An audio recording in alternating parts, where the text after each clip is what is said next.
אמא, הסרטון הזה בשבילך, איך עושים גל? בואו נתחיל. נחלק את הגל לספירה של 1, 2, 3, 4.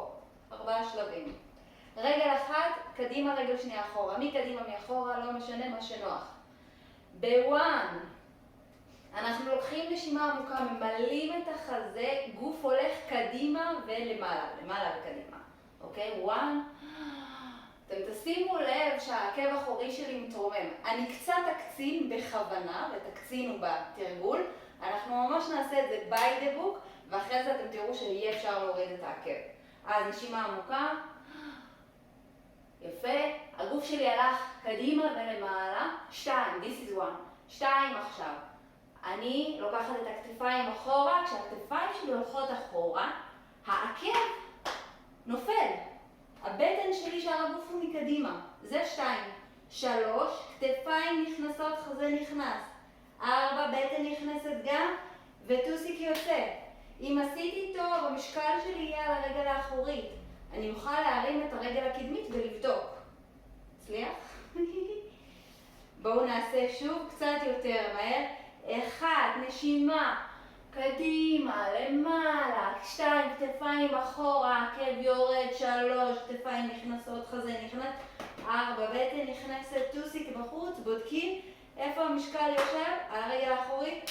מושלם. קצת יותר מהר. 5, 6, 7, let's go. 1, 2, 3, 4. 5, 6, 7, and 1, 2, 3, 4. הרמתי את העקב פחות, עכשיו בכלל 1, 2, 3, 4.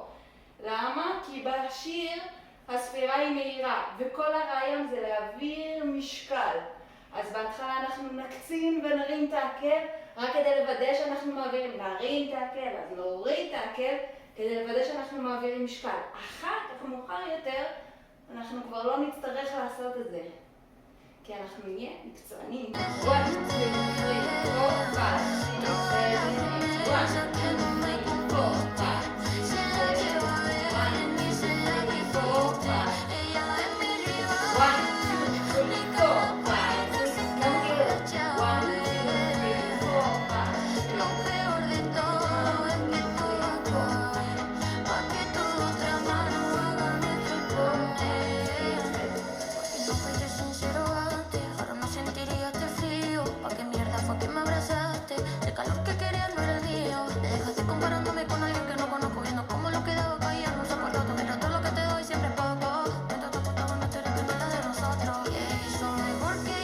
אז תתרגלו, תהנו, בהצלחה, צ'או.